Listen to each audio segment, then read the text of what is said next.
Los Angeles in 1920 was all ambition and illusion. Oil money, silent films, desert mansions rising from dust. Everyone was chasing something: fame, fortune, or the right dinner invitation.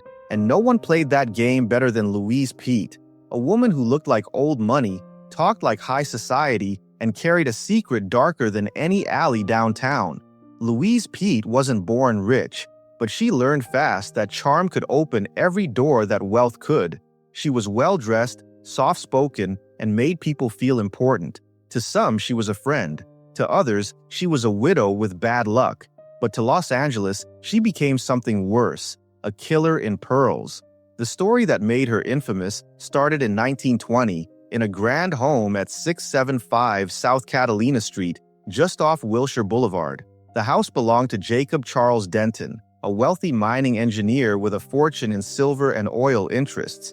Denton was private, eccentric, and comfortable in his solitude. When Louise entered his life, he had no idea he'd just met the woman who would bury him, literally. Louise met Denton through mutual acquaintances that spring. She told him she was a writer, a widow, and an investor looking for a new start.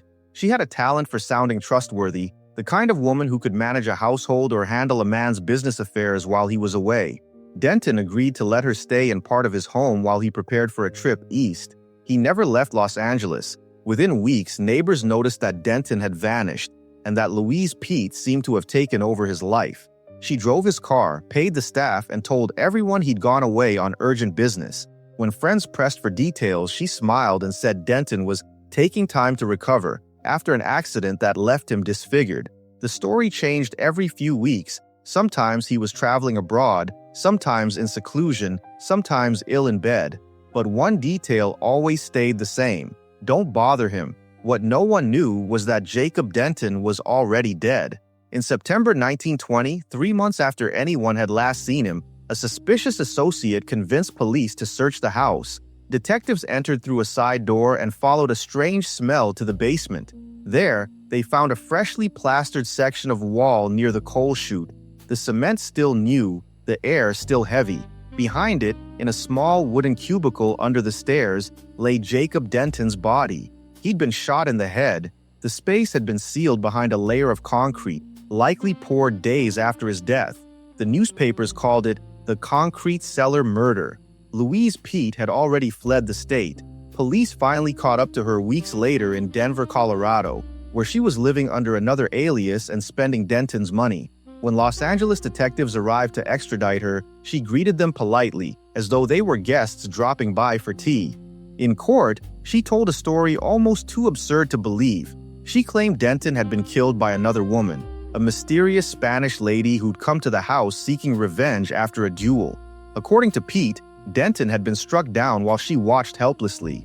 She said she stayed behind to protect his reputation. It was pure theater, and she played the part flawlessly, calm, articulate, dressed like respectability itself. But the evidence told a different story: the timing of the concrete work, the forged checks and withdrawals, the servants who said Peete began giving orders the day Denton disappeared. Piece by piece, the illusion collapsed. In 1921, a jury convicted Louise Peete of first-degree murder. The judge sentenced her to life in prison. When reporters asked how she felt, she smiled and said, "I'll be out someday." And she was. 18 years later, in 1939, after serving less than 2 decades, Louise Peete was paroled. Prison officials described her as reformed, intelligent, cooperative, a model inmate. She walked out of prison middle-aged but unbroken, ready to start again. At first, she seemed to have changed. She found work as a housekeeper, moving between wealthy homes around Southern California. She was taken in by Jessie Marcy, then by Emily Latham, both of whom died within a few years. Deaths officially ruled natural, but suspiciously convenient. Peete always landed on her feet. By 1943, she was employed by Arthur and Margaret Logan, a respectable couple living at 713 Hampton Place in Pacific Palisades. Arthur was often away on business, and Margaret, lonely, kind, and trusting, quickly grew close to her new companion. Peete told neighbors she was like family, then Margaret vanished. When Arthur Logan returned home, Peete told him his wife had gone east for her health. She even produced letters supposedly written by Margaret, saying she was improving. But friends began to sense something was wrong. Weeks passed with no real word, and Peete seemed unusually calm, even cheerful. By December, police were suspicious. They arrived with a warrant and searched the property. In the backyard, beneath the avocado tree, they found Margaret Logan's body wrapped in bedding and buried in a shallow grave. There was no concrete this time, just the same old pattern: charm, opportunity, and murder. Peete denied everything. She blamed the Logan's gardener, said she was being framed, and claimed she'd only tried to help, but the evidence was overwhelming. Arthur Logan's missing valuables were traced to her, and those letters from Margaret were proven to be forged in Pete's own hand. As the case unfolded, a tragic side note emerged. Her husband, Lee Borden Judson, who'd been briefly arrested as an accessory, was cleared of charges, then died the next day. Louise Peete was convicted of murder again in 1945, making her one of the only women in California history convicted twice for separate homicides. She was sentenced to death and sent to San Quentin. On April 11, 1947, Louise Peete walked calmly to the gas chamber. She wore pearls, her posture perfect, the same faint smile she'd worn for every camera since the day of her first arrest. Her last words were simple: "I am not guilty." Newspapers called her the Velvet Tigress. To Los Angeles, she was more than a criminal. She was a warning, proof that the city's obsession with image could hide anything. She'd fooled investors, friends, parole boards, even victims' families. She knew that in a place built on illusion, all you had to do was look the part. Pete's story fit right into the city's mythology: sunlit streets hiding buried secrets, polite society covering its rot with manners and money.